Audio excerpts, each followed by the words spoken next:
I think what I'm really hearing from people right now is they just want more transparency. They want to understand how AI is being used and applied. They want to understand the capabilities. But again, they don't want, AI being trained on their music to then go and create songs that could eventually replace human-made music.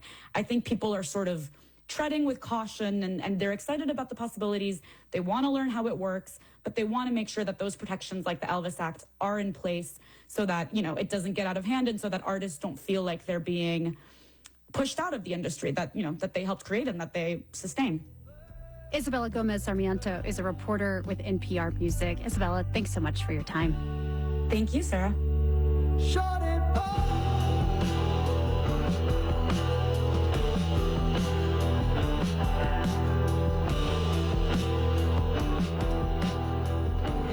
The rest of the music on our show is made by humans, but we will close this segment with some more AI-generated music by the band The Velvet Sundown. You're listening to Here and Now.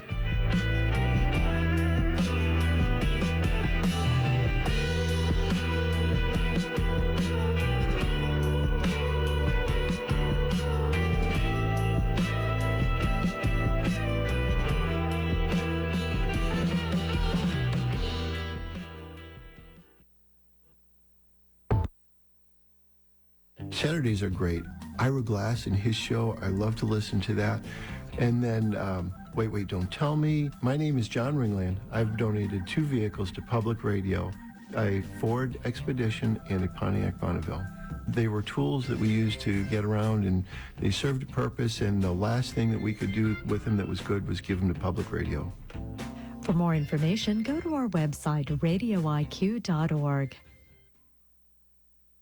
Psychologist and teen expert Lisa D'Amour says that despite all the scary statistics about kids and their mental health, are kids okay? Yeah, by and large, they are as funny, inventive, curious as they've ever been. how teens are coping with today's stressors, and how adults can better support them. That's next time on the TED Radio Hour from NPR. Tuesday evenings at 8 and Saturday afternoons at 2 on Radio IQ. Funding for Here and Now comes from the listeners of WBUR Boston and MathWorks, creator of MATLAB and Simulink software for technical computing and model-based design. MathWorks, accelerating the pace of discovery in engineering and science. Learn more at mathworks.com. And City Space Productions, WBUR's creative studio for custom podcasts that tell a brand's story to ignite engagement, reach new audiences, or establish thought leadership. WBUR.org/creative studio. It's Here and Now. Median home prices in this country are at a record high, as is the median age of first-time home buyers, 38 years old. One place trying to tackle this is Utah, where family sizes are bigger than the rest of the country. NPR's Jennifer Ludden reports the state is pushing developers to build starter homes people can afford. Miranda and Cole Potiker are young, early 20s, and they've talked a lot with friends about their terrible timing in the housing market. We'd make jokes like, what was I doing in third grade? I should have been buying a house instead of learning, multiplication, just because it's been so difficult. They married 2 years ago and decided to live in her grandparents' basement in northern Utah to save up for a down payment. But when they started looking around, they were shocked at the sky-high prices and how fast homes sold. Wake up the next morning, it was just gone. And it was just, the market would just be so aggressive. So they gave up. People like the Potikers are exactly who Utah Governor Spencer Cox had in mind when he set out an ambitious goal last year, building 35,000 lower-priced starter homes in 5 years. The American dream of home ownership is slowly but surely slipping away from far too many, out of reach of our children and grandchildren. To entice builders, lawmakers funded low-interest construction loans for both single-family starter homes and starter condos. But developers have been slow to sign on. At a housing summit in May, Governor Cox told mayors that so far just over 5,000 starter homes had been built or begun. We're on our way, but we desperately need to do more, and we need to move faster. He's sort of saying we all need to chip in here, but I haven't seen concrete steps that would really move the needle right now. Andra Gent is a finance professor at the University of Utah and says the state could really make a difference if it changed local zoning. A lot of municipalities throughout the state have minimum lot sizes of a quarter acre. I mean, that's enormous as a lot size. And again, if developers are stuck with that minimum lot size, they're going to build luxury homes. Utah's governor has proposed loosening those zoning restrictions, but lawmakers said no. That hasn't stopped one developer north of Salt Lake City from taking up the governor's challenge. Jed Nielsen sits on the porch of a new house as construction trucks go by at his latest project in Plain City, Utah. He heads Nielsen Homes, founded by his dad, but he started as a realtor 26 years ago in college. And other kids going to college would come buy brand new homes from him because they had a job and they went to college and they could afford a home. Nielsen says it's terrible that today, even couples who both have a college degree and careers can't afford to buy. Inspired by the governor's goals, he cut a deal with the county to build more houses here on smaller plots that normally would be left open. We're walking around our JDC Ranch community, and the first 12 homes that you see are the starter homes. They sit right next to market rate ones, a colorful mix of farmhouse, craftsman, and mountain modern. We intentionally wanted to show that we could put these starter homes in the entrance of a 1,000-home community because they are beautiful architecture. And how much are they in this pricey market? Well, one state program to help first-time buyers sets a limit of $450,000. I mean, 5 years ago, $450,000 was a high-priced home in this area, and now we're calling that a starter home. Utah's governor wants his starter homes to go for less. Nielsen sells his two-bedroom model for $370,000 and a three-bedroom for just under $400,000. Priority is given to first-time buyers and also teachers, first responders, and active military service members. The homes must be owner-occupied for a decade. One of the first to move in here are first-time buyers, Miranda and Cole Potiker. This is our little dining nook, which is massive. One thing that really attracted us to this house was like the windows. Big ones that let in lots of light. There's also space to work at home and room to start having children. They say they feel extremely lucky. This is like a base, not only for like our family, but also be able to help us to set us up for the future in so many ways that like we don't even know can come through. Nielsen has 260 more starter homes in the pipeline here and hopes his experience will spur more developers to step up. Yeah, maybe I'll make less money per home, but I get to build more homes, and I'm going to fix a societal problem. I mean, a society can't function when there's no room at the bottom for people to get started on their upward mobility. Fixing that will take a while, he says. And one day, he even hopes to create a home that's affordable, again, on a single income. With senior producer Marisa Pendilosa, I'm Jennifer Ludden, NPR News, Plain City, Utah.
Desire to stand for a moment of silence or personal prayer and to remain standing for the Pledge of Allegiance.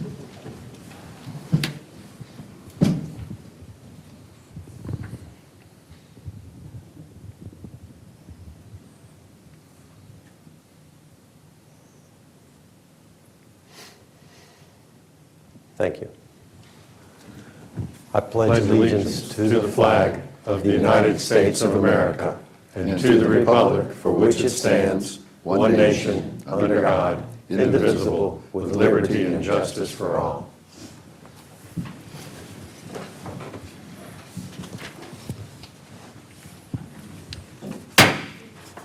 Good afternoon and welcome to our meeting for September 9th, 2025. Regular meetings are held on the second and fourth Tuesday at 2 p.m. Public hearings are held at 6 p.m. on the fourth Tuesday of each month. Deviations from the schedule will be announced. The meetings are broadcast live on RVTV, Channel 3, and will be rebroadcast on Friday at 7 p.m. and on Sunday from 10 a.m. until 5 p.m. Board of Supervisors meetings can also be viewed online through Roanoke County's website at www.roanokecountyva.gov. Individuals who require assistance or special arrangements to participate in or attend the Board of Supervisors meetings should contact the clerk to the board at 540-772-2005 at least 48 hours in advance. I please remind everybody to turn your phones off or place them in silence. We move to item A, opening ceremonies. Number 1, roll call. Clerk, please call the roll. Mrs. Hooker. Here. Mr. North. Here. Mr. Mahoney. Here. Mrs. Shepherd. Here. Mr. Radford. Here. We move to item B, request to postpone, add, or change the order of agenda items. Fellow board members, do you have any changes? Board members? No, sir. No, sir. Thank you. Mr. Kaywood. Yes, Mr. Chairman, have two requests. First, I would propose that we add as item I-1, a work session on the East Roanoke River Greenway. And then second, I would propose that we add item J1, which would be a closed session pursuant to section 2.2-3711A5 of the Code of Virginia for discussion concerning a prospective business or industry or the expansion of an existing business or industry for which no previous announcement has been made of the businesses or industries' interest in locating or expanding its facilities within the community. And this would lead to a corresponding new item K, which would be the certification resolution for the closed session. All right. Board members, are there any objections to the proposed additions to the agenda? None. No, sir. Okay, seeing none, the agenda is so amended. Mr. Lubeck, any changes? Nothing further, sir. Okay, thank you. We move to item C, first reading of ordinances. Number 1, ordinance to appropriate funds in the amount of $70,806.73 from the Commonwealth of Virginia for the County of Roanoke Social Services for fiscal year 2026 and adding one family service supervisor, child protective services, to the classification and pay plan. Susan Go, Director of Social Services, welcome. Thank you, Mr. Chairman, members of the board. I appreciate the opportunity to be here today. As you reiterated, the request today is to appropriate funding for $70,806.73. This is for a new child protective services, family services supervisor. We currently have one child protective services team. The state has been looking at the numbers in child welfare across the state, and they've allocated approximately 60 new positions across the state and 12 new CPS supervisor positions, and we were able to get one of those positions. The funding for this position is actually coming from the state. The funding for the position, along with the benefits, is $105,022. $105,022. The compensation board reimbursement is approximately 85%, so the cost of the county for this position will be $12,495.30. So we're just asking this position be added to our comp plan. Okay. Any questions for Susan? Mr. Chairman, Yeah. if I could, I am on the DSS advisory board, and I can just tell you that these people are really working hard right now. and their caseload continues to increase. There's more and more expected of each individual person working with them, and so I really am appreciative of my fellow board members in considering this. Okay, yeah, Mr. North. Just a question of clarification. Is the amount of money that's going to cost the county include benefits, or does that exclude benefits? Includes. It includes. Good, thank you. Okay. Any other comments? Is there a motion to approve the first reading of the ordinance and schedule the second reading for September 23rd, 2025? Motion to approve. Thank you. Do I have a second? Second. Thank you. Any further discussion? Clerk, please call the roll. Mrs. Hooker? Yes. Mr. North? Yes. Mr. Mahoney? Yes. Mrs. Shepherd? Yes. Mr. Radford? Yes. Thank you. We move to item C2, ordinance amending chapter 8.1, erosion and stormwater management program of the Roanoke County Code. Peter Lubeck, County Attorney, welcome. Thank you, Mr. Chairman and members of the board. It is a pleasure to be with you today. This item concerns a third phase of amendments to Chapter 8.1, which is the County Code's Erosion and Stormwater Management Program. The first phase occurred in July of 2024, and at that time, staff came before the board to create a consolidated erosion and stormwater management ordinance, as was required by the Commonwealth of Virginia. And in doing so, Chapter 23, the county's Stormwater Management Code section, was repealed in its entirety, and all stormwater management matters were consolidated with erosion and settlement control matters. The consolidated ordinance was based upon a model ordinance that was promulgated by the state, and at the time, there was a thorough review of the provisions of the consolidated model ordinance, but several provisions that were unique to Roanoke County or were otherwise desirable were not incorporated into the new ordinance at that time. Also, following a work session in July of 2024, the board requested staff to collaborate with the Roanoke Regional Home Builders Association and the development community to draft language addressing common citizen complaints related to lot drainage. And that leads us to phase 2 of the amendments that were just recently adopted by the board. In July of 2025, after collaborating with the Home Builders Association for several months, staff came before the board with recommendations for amendments to the code to address these lot drainage issues. And these amendments were just adopted by the board on August 1st of 2025. And this brings us to this phase 3. At present, staff is now coming before the board to recommend a final group of amendments to the state's model consolidated ordinance. Almost all of the proposed amendments are identical to provisions that were contained in the county code prior to the adoption of the consolidated ordinance. There are just a few new provisions, including, and I'll just highlight 2, there are some new definitions to section 8.1-2, which will provide additional clarity to chapter 8.1, and there is some modified language in section 8.1-14. This section is entitled Property Owner Responsibilities for Drainage Ways. And we redrafted this section to clarify rights and duties with respect to drainage ways in public and private easements.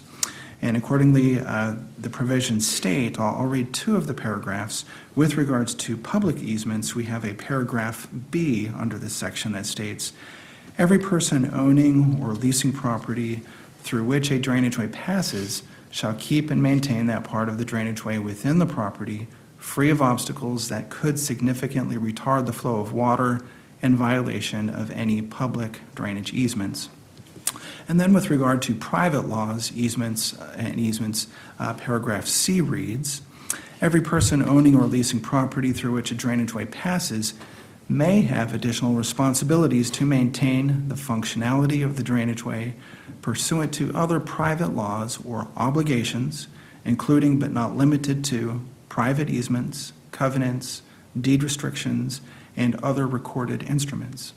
In such instances, Roanoke County lacks regulatory or enforcement authority over proper maintenance of the drainage way, but urges compliance with such private laws or obligations. And we believe that these additions to the county code will help provide clarity to citizens and developers with regards to the role that Roanoke County plays in these situations. Other changes of note include Section 8.1-15. This is a notice of construction regarding the commencement of construction, and here we included a provision, a new provision that a property owner, after securing the necessary permit, must notify the county 48 hours prior to starting construction. This is to alert the county so that our inspectors can properly and timely perform their responsibilities.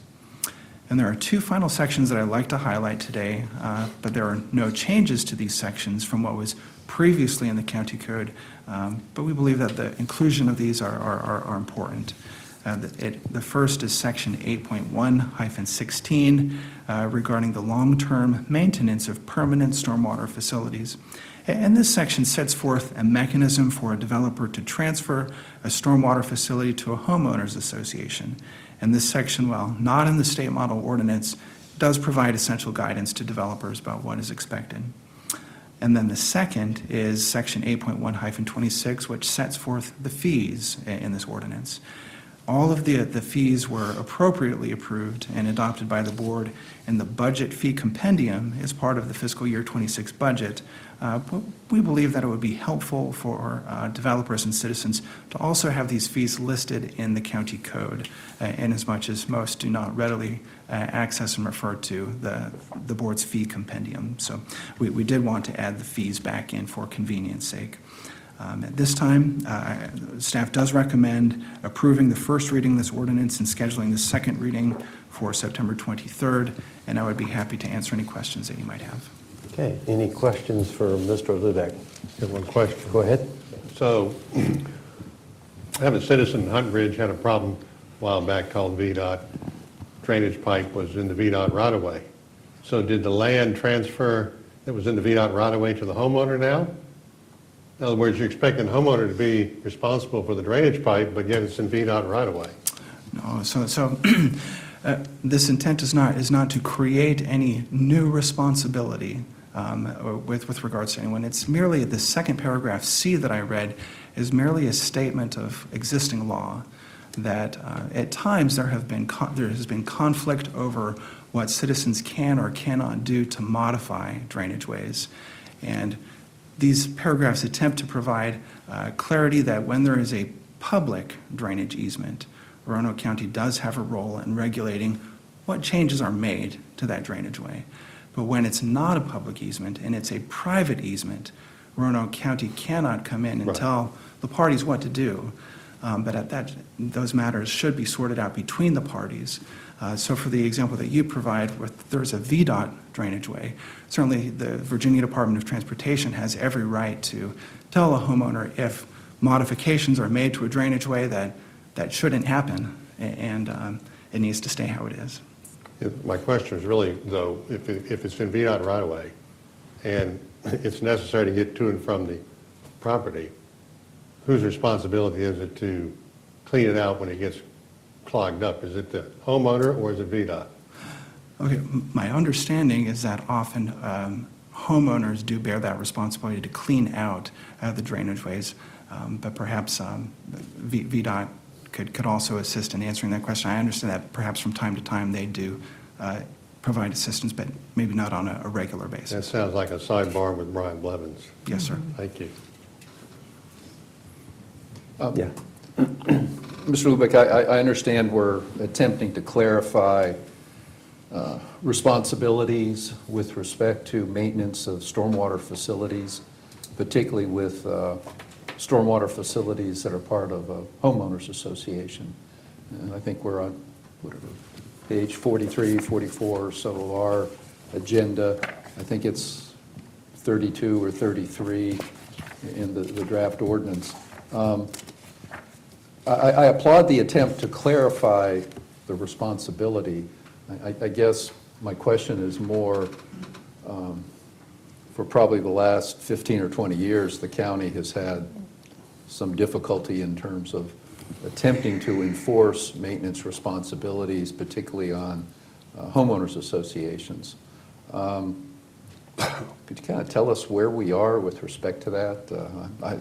I can recall there was a homeowners association in North County that the county had indicated there was certain responsibilities to perform maintenance, and the officers of the HOA agreed that the maintenance had to be done, but in terms of increasing the assessment on the homeowners association, that private HOA requirement is you had to have a certain quorum at a meeting, and so all the people in the HOA refused to show up at the meeting so they wouldn't have a quorum, so they would not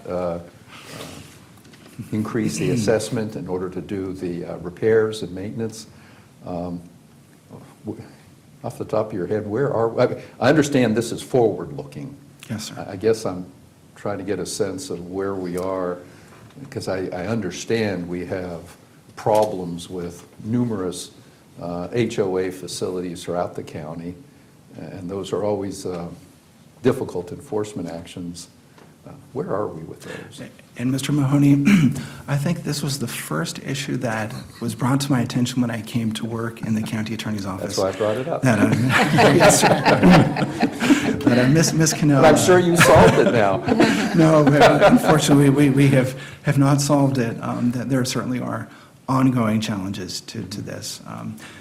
Ruth Ellen Cannell, the county attorney, of course, after you and before me, struggled with this, and she explained to me that it was her opinion that the issue would never be solved until such time as the county assumed responsibility for maintaining all private stormwater facilities. And that would, of course, necessitate the creation of a utility and fees to be imposed on our citizens. And that is not a recommendation that we're making at this time. I know that would be a major change for Roanoke County. But you are absolutely correct. This is a perennial problem. Yes, there are many homeowners associations and do not want to advertise a new strategy to any homeowners associations that might be viewing today. But sometimes they do go defunct. Sometimes they fail to operate properly. And when they do, the stormwater facilities are not maintained, and that affects our water quantity and quality and quantity and the capacity of the facility to operate properly. And typically, ideally, hopefully, in most instances, the obligation to maintain the facility is also tied to each individual lot. And when that occurs, we can reach out to individual lot owners and hopefully convince them to step up and do the right thing. When they do not, we do have enforcement mechanisms where we can take them to court and compel maintenance. But that in and of itself is a challenge. It is an area of law with which our judges, understandably, are just not very familiar, and it requires significant education to the courts about why is Roanoke County suing its citizens to get them to maintain a stormwater facility. So it's something that we do lightly or readily. We attempt to work with the parties involved. But yes, you've highlighted a major compliance issue that will exist going forward. For the board's edification, I think about maybe 15 years ago or so, county staff looked at this, and I think Fairfax County launched an initiative to take over responsibility for all stormwater facilities, particularly through HOAs. And it was, I think, tens of millions of dollars, and there's significant cost and expense and liability that attaches to it. But it is a problem, as Mr. Lubeck has pointed out. It causes problems, obviously, for the properties in the HOA, also causes problems for the downstream properties, and then, of course, all the issues that we've looked at in terms of the pollutants that are in the ponds and how that goes into the creeks and streams and the Roanoke River, and then DEQ wants to hold the county responsible because we have not taken affirmative action to resolve those problems. Mm-hmm. So it is a headache, and I applaud the attempt to clarify those responsibilities in our code. But as Mr. Lubeck has pointed out, it's a headache that is not going away. Thank you. Yes, sir.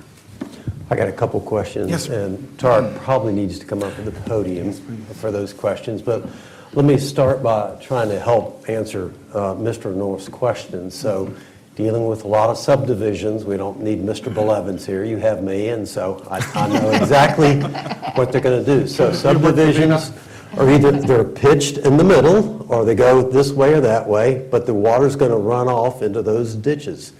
And so VDOT wants control of that water. They don't want to run that water on to your private property. So they'll allow you to put the culverts in and they'll allow you to maintain it. But they are not going to maintain it. And it says that in their land use. And Tarek will back me up on that because that's exactly the way we've been doing it for 50 plus years. So your neighbor at Hunt Ridge will have to keep cutting his I'm going to give my ditch. neighbor at Hunt Ridge your phone number. Yeah, go right ahead. And Tarek's too. Go right ahead. Okay. Tarek, a couple things in there. I noticed you had the definition of clearing. What was the purpose of doing that? Which one? Right there at the very beginning. You start under definitions, you added clearing.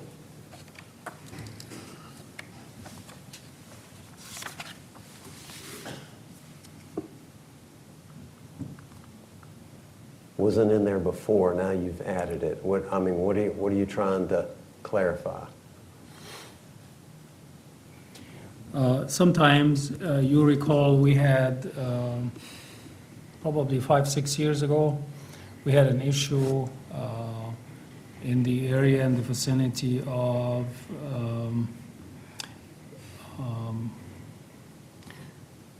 Mills. The entire neighborhood were complaining about a drainage issue in the back, and you recall there was several pictures we shared where people have chicken coops, some sheds put within a drainage area. Right. And we have several times mentioned to them to remove it, but they never did. And when we had the storm in 2018, every person in that neighborhood lost all the materials that they had within the drainage area. That's why we wanted to be clear of any kind of materials made or brought into the drainage way.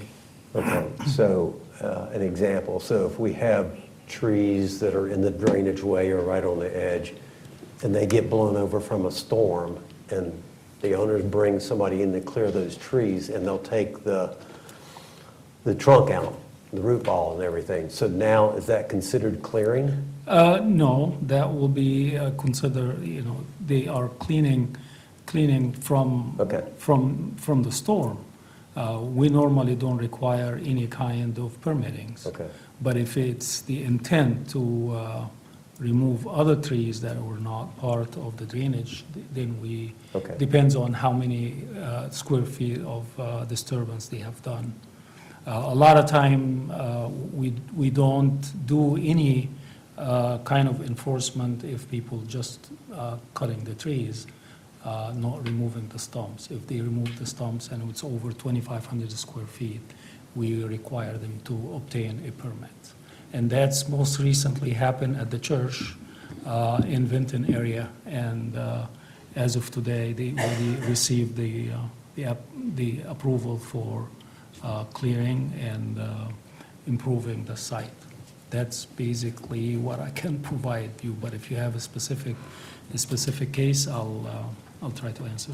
Okay, no, you answered my question. All right, second item. So the home builders went back and forth on you about the footer elevation survey, and that we put the elevation on the site plan. Yes, sir. So now here we are putting it in the ordinance. Yes, and we sir. talked about it wouldn't be needed on either 1 acre or 5 acres. So notice that clarity is not written in that statement, because why would we want to know the elevation in a 5 acre lot when we might need to elevate it due to rock or something? It could be several feet. So there's not a lot of clarity in that ordinance that you've written up so far. Can you go back and change that and add that language, is my question. We of course we can, but we are we are enforcing the ordinance now as it was approved a couple months ago, and we do not require anybody with over 10 acres of this land or building a house on 10 acre or more. I guess I was looking for that wording in the this ordinance? document. Okay. We can review that. Okay. We'll look into that, and we'll do that before the second reading. Okay. Yes, sir. Fine. That's really all I have. Good job on rewriting that. Thank you, sir. Any other questions? I'm sorry. I know our language provides shall be effective upon adoption. Is that okay, or would we want to give a specific date? Is there anything in the process that we would otherwise want to provide a different date, or are we comfortable with effective on adoption? Yeah. Or do you want to say like October 1 or September 30? May I add something? There's nothing in the areas that we're adding. The amendment will impact anybody, because these are fees we have to impose. So it doesn't matter really the date. So effective upon adoption is sufficient? Yeah. Right. Okay, good. Yeah. Okay, any further questions? Seeing none. Do I have a motion to approve the first reading of the ordinance and to schedule the second reading for September 23rd, 2025? I'll move the motion. And I'll second the motion. Any further discussion? Seeing none, clerk, please call the roll. Mrs. Hooker? Yes. Mr. North? Yes, thank Mr. you. Mahoney? Yes. Mrs. Shepherd? Yes. Mr. Radford? Yes. Thank you. Now we move to item D1, ordinance of the Board of Supervisors of the County of Roanoke, Virginia, approve the leasing financing of various capital projects for the county and authorizing the leasing of certain county-owned property, the execution and delivery of a prime lease, and a local lease acquisition agreement and finance lease, and other related actions. Laurie Gearhart, Director of Finance and Management Services, welcome. Good afternoon, Mr. Chairman and members of the board. This is the second reading for the proposed ordinance for your approval to authorize issuance of lease revenue bonds for the fiscal year 25-26 capital projects that have been detailed in the approved fiscal year 26 certified capital improvement program.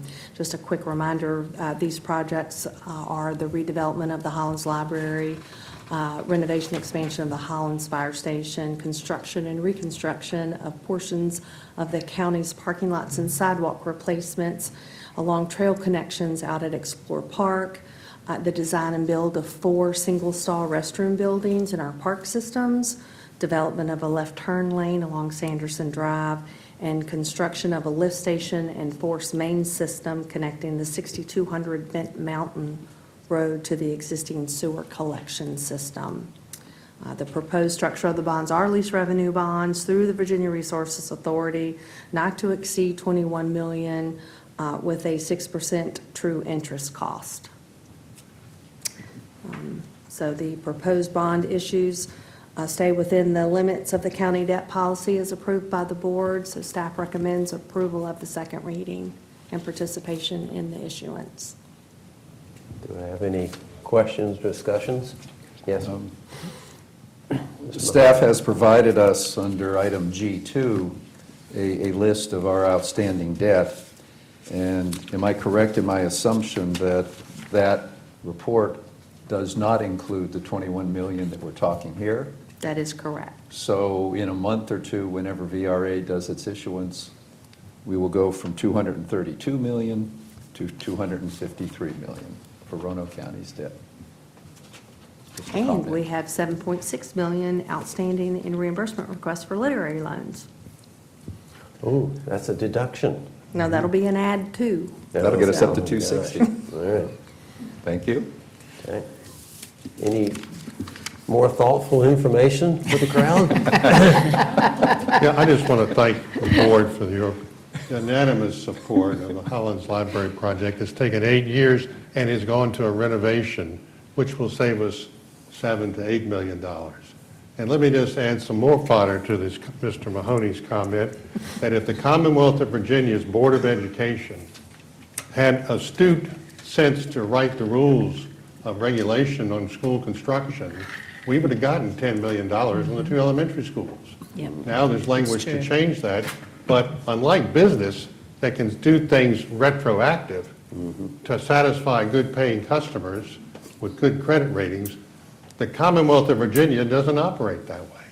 And that's so unfortunate because $10 million could be taken off that figure that you just mentioned because of the demise that we were left in. And while we have a great bond rating, we could have paid our debt, borrowed the money, and got the grant from the state, unlike many of our rural sisters and counties that cannot do that.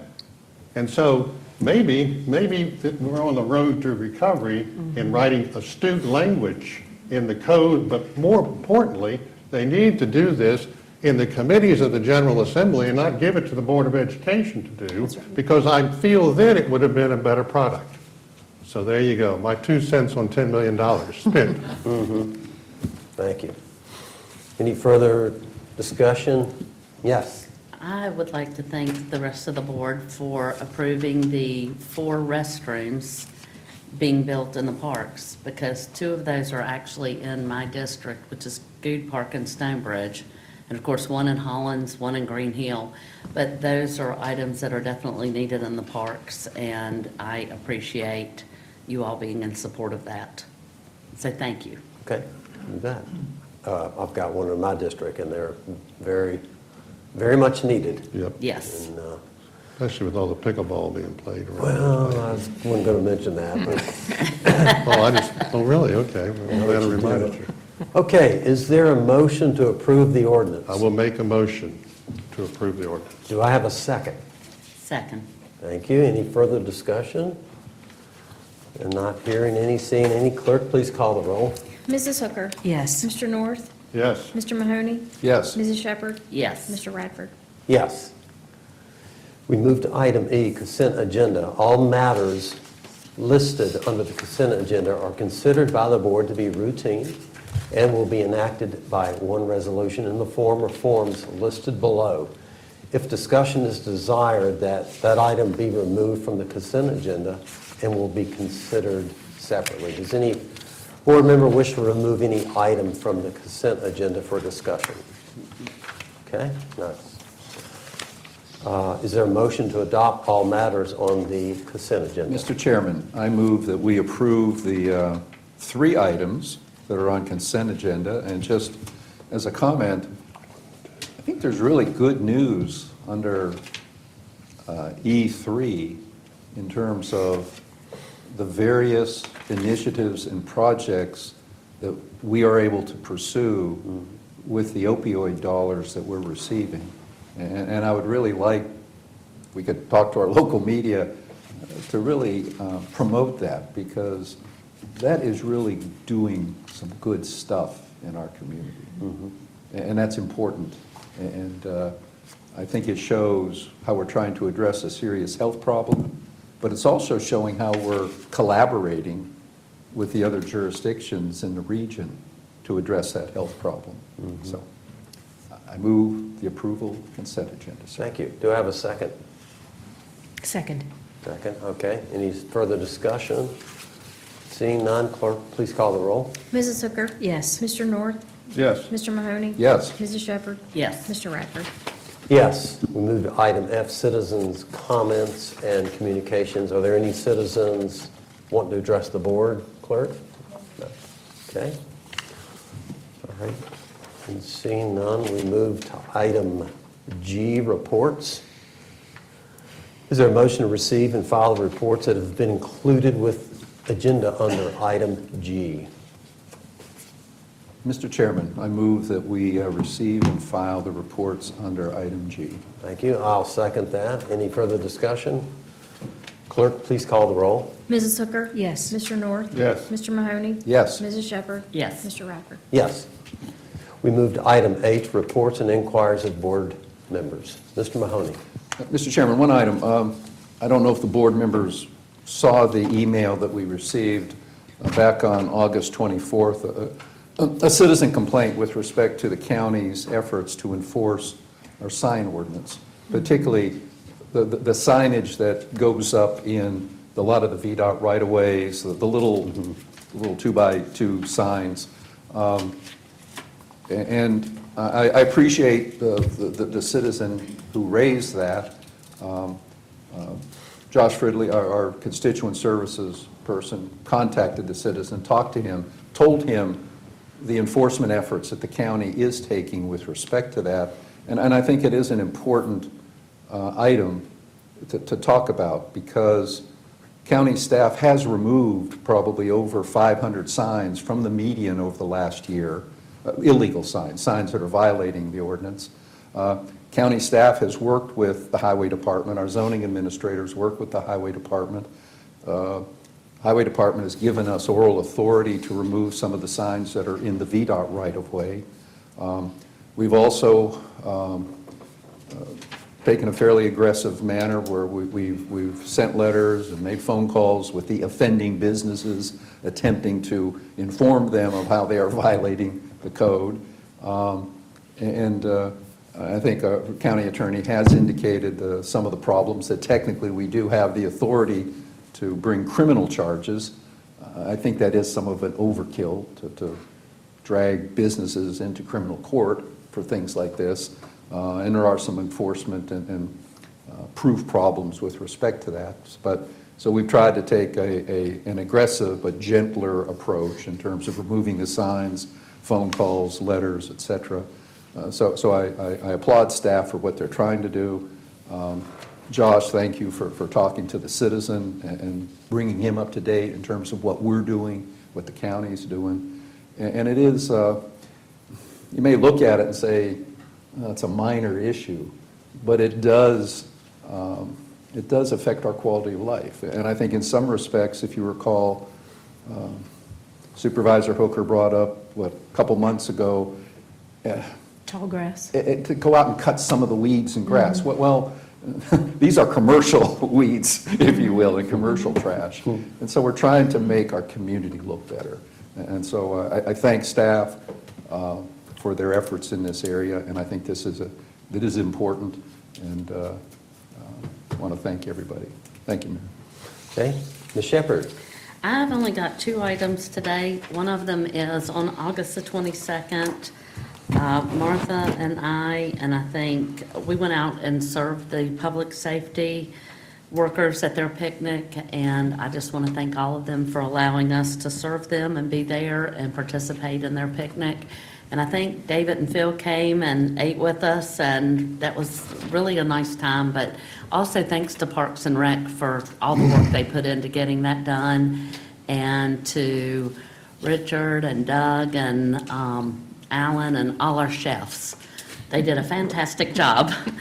And then the other thing, I want to shout out to the Parks and Rec Department for the Parrot Heads on the Parkway.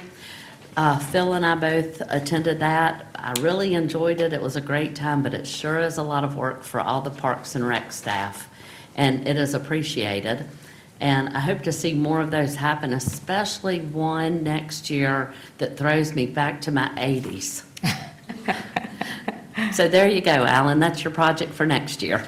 And that's all I've got. It was over at 900 people there. Yeah, there were. Oh. It was packed. I think they ran out of the Twin Creeks ran out of food. I think they ran out of some beverages. It was a great turnout. The weather was perfect. It was a really good time. Yep. I enjoyed it. I hate the rest of y'all that weren't able to attend it, but maybe next year, or maybe the 80s, when y'all would fit right in with that with me. Yeah, that's right, Tammy. You know, we've been trying to get the other 3 sitting up here to come to one of those events. It'll be a red letter day when they do, and we can recognize that. We might have to go pick them up.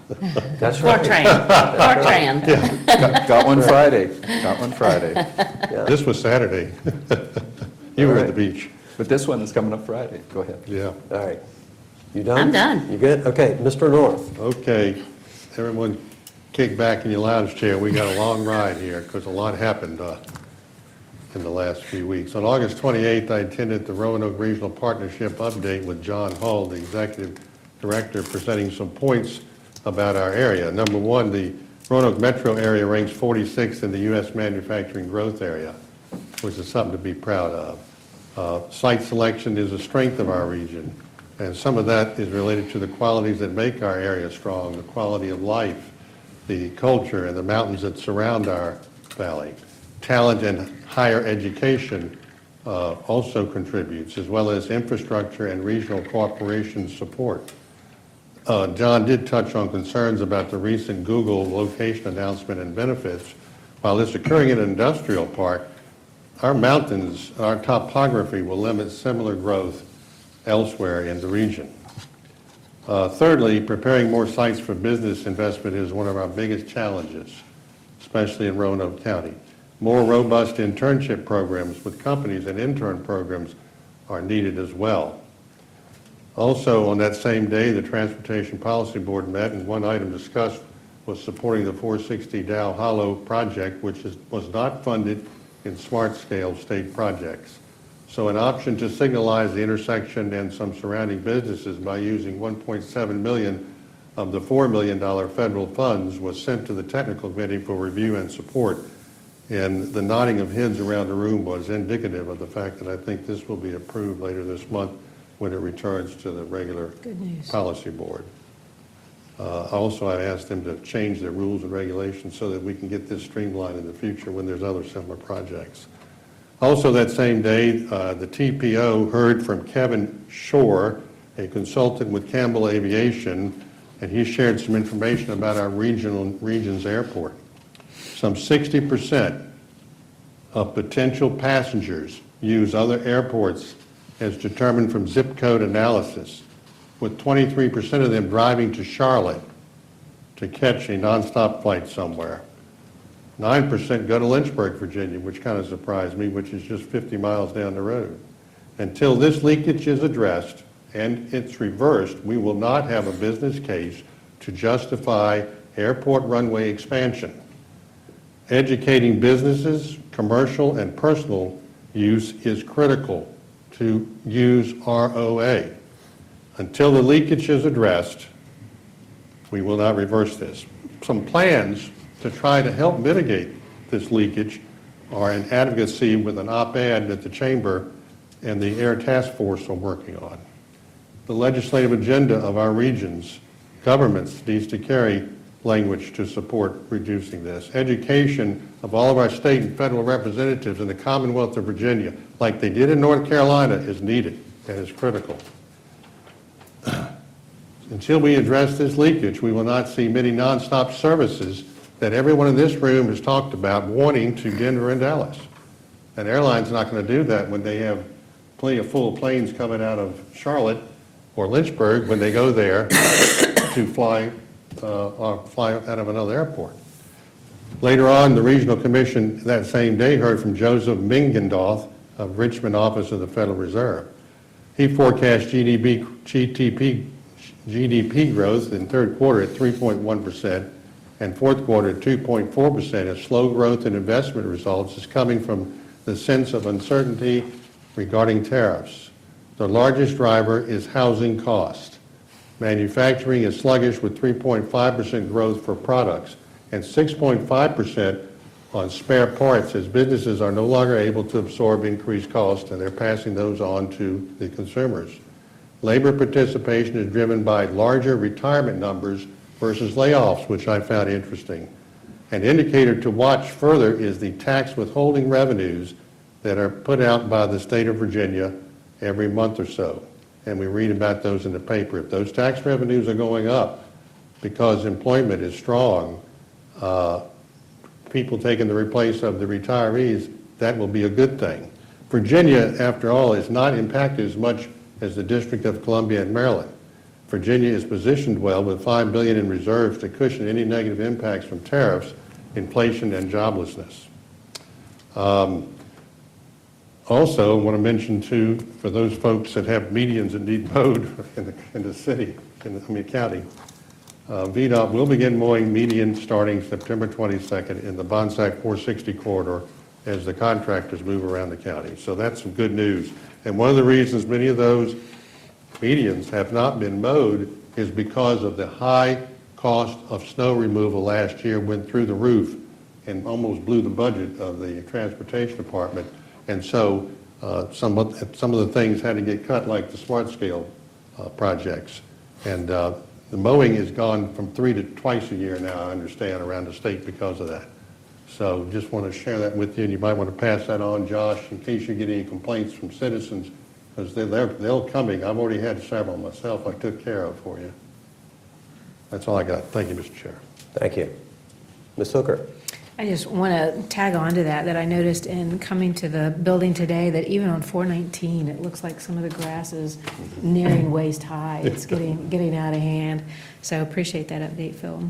I have just a couple of good news issues and one reminder. So the first one is our beloved Home Place restaurant in Catawba Valley has been sold, and they plan to reopen in next spring of 2026. So I'm really looking forward to that, and that really is great news for all the community. The second thing is this is really just a shout out for Megan Baker, because I was reading in the Virginia Town and City magazine, and on page 4, is Megan in here? She was highlighted, and we're really proud of the work she does. She's been named one of the top 50 economic development developers in North America by Consultant Connect, a consulting agency connecting economic developers with site consultants to promote best practices in the industry. So good job. We appreciate all you do, Megan. Good job.